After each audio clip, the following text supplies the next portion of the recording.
What's up guys, welcome back to another video. Today I'm going to predict Gameweek 5 in the Premier League. Starting off at the London Stadium in a London derby, West Ham against Chelsea. Both sides had mixed starts this season. Last time at Chelsea were very poor against Bournemouth, but did manage to get them 3 points. West Ham were very poor against Fulham, but did manage to rescue a point right at the end. I just don't know what you're going to get with both these teams. I think Sancho v Wan-Bissaka is going to be a big battle. But Chelsea don't have a fit right back. Both Reece James and Gusto are going to be out, which means Disasi is probably going to fill in there, and Kudus will tear him up. And for that reason, I'm going 2-1 to West Ham. I'm also very much hoping this is the case. My team QPR will be playing West Ham's local rivals Millwall at the same time as this. Hopefully QPR and West Ham both win at the same time. But West Ham haven't really got going. I think they're very good things from them this season, and they have had a difficult start. But Chelsea are a team that they're very hit and miss. You don't know what you're going to get with them. Another derby, this time a West Midlands derby, as Aston Villa face Wolves. Villa did win against them last season at Villa Park, but over the last few years, Wolves do have a very good record against the Villains. But they're just too strong going forward in my opinion. They're going to score a lot of goals. Wolves are also quite good going forward, so I think they will also score. But I'm going 3-1 to Aston Villa. They're putting a very impressive display against Young Boys in the Champions League. After a shaky 10 minutes or so, they were all over them. Could have been significantly more. They're a brilliant team. Durang just scored a wonder strike last week. Watkins has been passed fit to play, and I did bring him into my FPL team before that Young Boys match where he got injured, which was just really stupid of me. But if he is fit, I'd expect him to start. Rodgers and Ramsey together also forming a really nice connection. But Wolves don't like to just sit back, so this should be a good one. Fulham against Newcastle. Newcastle's still unbeaten this season. If they win this game, they would go to the top of the Premier League for at least one day. And I think they're going to do it. I'm going 2-1 to the Geordies. They haven't been as good going forward as I expected them to be, battling without Tonali at the start and then Isak got injured last game. But if Harvey Barnes can do what he did last game, man, Fulham are in a bit of trouble.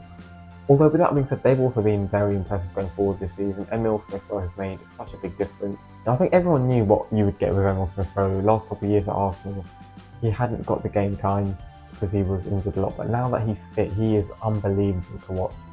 And I think Arsenal probably do regret selling him. Leicester City against Everton. This is a huge clash already down at the bottom end of the Premier League table. Leicester have got 2 points so far. Everton have not got any. They're both winless.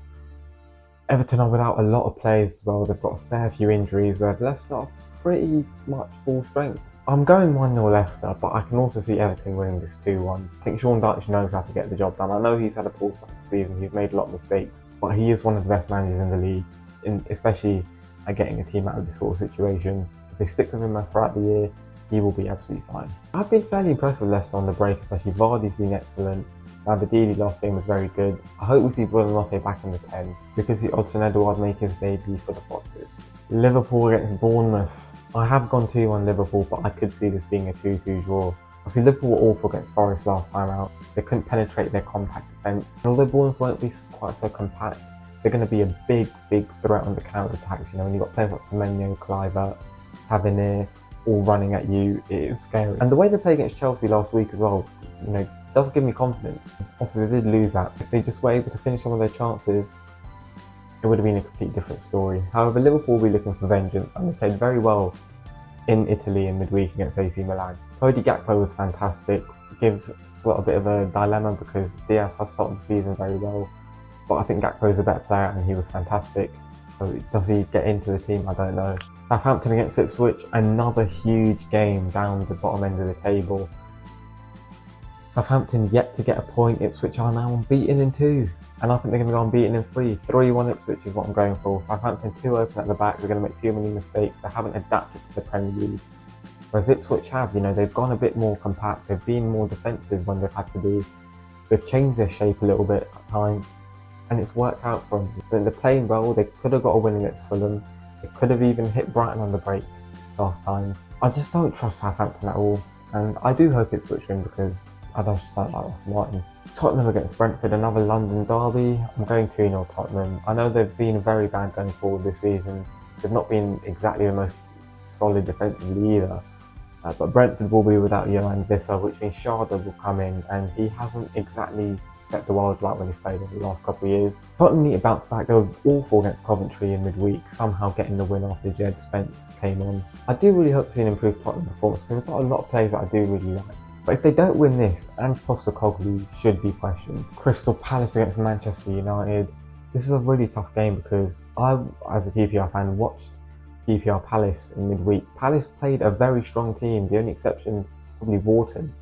Like everyone else that you'd expect to start did start, and we rotated our team heavily. We're a mid-table championship team right now, by the way, and they did not look that good. Like it was never that comfortable. They won 2-1, but I've not been very impressed with Crystal Palace so far this season. And again, I tipped them to do really good things this season. I think I underestimated the effect of Elise leaving and them lacking to replace him with a similar style of player. The players are brought in, like Kamada, completely different, Sarr, completely different, and then Ketty as the striker, so maybe we'll see a bit of a change of shape from Glasner. But they're winless so far this season. Manchester United have won 2 and lost 2. I'm going with a 2-2 draw. They were smashed here 4-0 last time they came. With the addition of Ugarte, they should be a lot more solid in the midfield. Wharton hasn't looked like the same player he did last season. I have no doubts that will return because he is excellent, but it does need to happen sooner rather than later. Mason Mount is back, Højlund is back as well. The Lick v Mateta will be interesting. However, I think if Mateta is smart, which he is very smart, he will just go and sit on Lisandro Martinez and give him a hard time. This could go either way. Heading into Sunday, 2 matches which include 4 of the 5 unbeaten teams so far this season. Starting off with Brighton against Nottingham Forest. This is a tough game to call because Brighton, probably the team that will attack more. They're going to look to control the ball. They did double over Forest last season, but Forest will defend very well. They've shown they can do it. They did it against Liverpool. They've done it in all their games so far this season, really. But they're also very dangerous on the break with players like Gibbs White, who's created the most open play chances in the league so far this season. Elanga and Hudson-Odoi are really dynamic runners. I'm going with a 1-1 draw. I think it'll be a tight game where Brighton will be scared to overcommit because they know about the threat Forest carry on the break. But Forest will also be in a very defensive shape just because they know the threat Brighton have. And then the big one, the first title deciding game. It's very early on, so it's, probably a bit early to say that, but Manchester City and Arsenal, I think, are the 2 teams that the vast majority of people and that everyone with a brain has put in their top 2. This is a really difficult game to call because the last 2 years I have predicted Arsenal to win at the Etihad, and last year they did get a 0-0 draw, but they were probably the most likely team to score because right at the end they had that counter-attacking chance. If Arsenal keep a clean sheet against Erling Haaland right now, who can actually score against them, especially away from home? Like, how's any team meant to score against them if Erling Haaland can't? But on the other side, if Erling Haaland scores against Arsenal, what team can actually stop him? He could score in every game this season. And Manchester City at the Etihad so far this season have proved to be open, especially early on in the game. They've conceded early against Ipswich, they conceded very early against Brentford. That is one of the probably 2 zones where Arsenal can strike. And the second is right at the end of the game because they have the full Manchester City player who scored against them twice last season in both Premier League games. He scored against the City. I think Raheem Sterling comes off the bench and scores a 90th minute winner for Arsenal and wins 1-0. Can't lie. Manchester City are likely to be without Kevin De Bruyne as well, which I think is huge. In my opinion, the only way they could compensate for that is putting Grealish in the middle and playing Docker out on the left, but I don't think that would happen. I think he'll stick Grealish out on the left again and play Foden, who is just completely useless when he hasn't got other players to carry him. He won't be able to do anything against this Arsenal defence. And yeah, Man City won't really be able to create any chances for Erling Haaland. Saliba v Haaland is going to reach another level this season because Haaland is a lot better than he was last season. Saliba looks so solid. Gabriel as well has looked really good. It's always hard to bet against Man City at the Etihad. I don't know why I'm doing it again. It could be 0-0. I don't think there'll be more than 1 goal in this game. It'll be a very tight affair, with neither team wanting to lose. I think if Man City were to lose, they would be a bit panicked.